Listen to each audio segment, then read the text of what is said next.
नमस्ते मित्रों। दिव्य अमृत में आपका एक बार फिर से स्वागत है।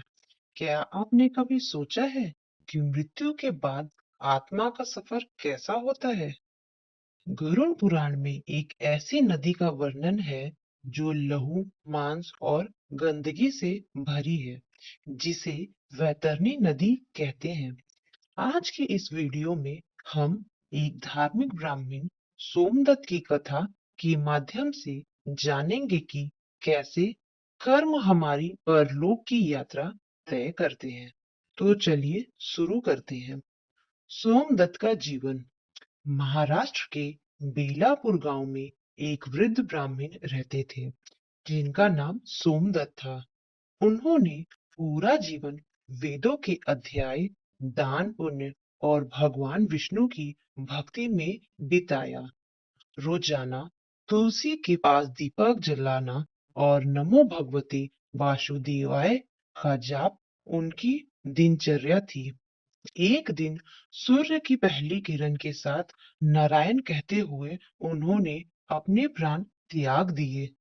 जैसे ही सोमदत्त की आत्मा शरीर से मुक्त हुई, उन्हें दो दिव्य यमदूत दिखाई दिए।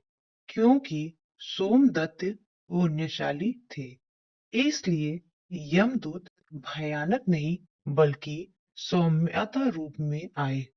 उन्होंने बताया कि अब उन्हें यमलोक की यात्रा करनी होगी। पहला पड़ाव था खौफनाक वैतरणी नदी। वैतरणी नदी का रहस्य। वैतरणी नदी का दृश्य रोंगटे खड़े कर देने वाला था। काली, दुर्गंध से भरी और खून मांस से लथपथ, वहां कई आत्माएं तड़प रही थी। सोमदत्त ने पूछा, मैंने तो हमेशा धर्म का पालन किया, फिर मुझे यहाँ क्यों लाया गया है? यमदूतों ने बहुत ही शालीनता से कहा कि इस नदी से गुजरना हर आत्मा के लिए अनिवार्य है, पर इसे वही बिना कष्ट पार कर सकता है जिसने गोदान किया हो। तभी वहां एक दिव्य गाय प्रकट हुई और सोमदत्त को अपनी पीठ पर बैठाकर सहायता से नदी पार करा दी। चित्रगुप्त का लेखघर और यमलोक दर्शन। नदी पार करने के बाद सोमदत्त चित्रगुप्त के पास पहुंचे।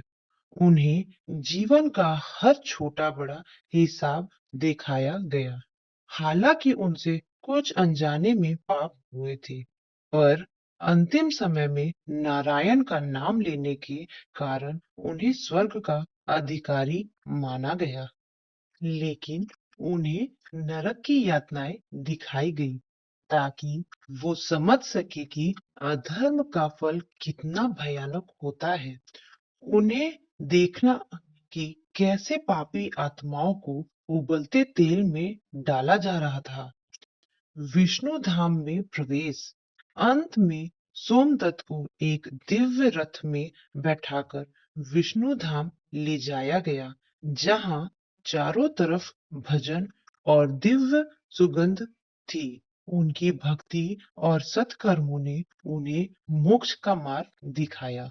मित्रों, सोमदत्त की ये कथा हमें सिखाती है कि मृत्यु अंत नहीं, बल्कि हमारे कर्मों की एक परीक्षा है। गरुड़ पुराण हमें डराता नहीं, बल्कि सही राह दिखाता है। अगर हम धर्म और करुणा के साथ जीवन जिए, तो परलोक की यात्रा हो सकती है। अगर आपको आज के दिव्य अमृत की ये प्रस्तुति पसंद आई हो, तो वीडियो को लाइक करें और चैनल को सब्सक्राइब करना ना भूलें। और हाँ, कमेंट में ओम नमो भगवते वासुदेवाय लिखना ना भूलें।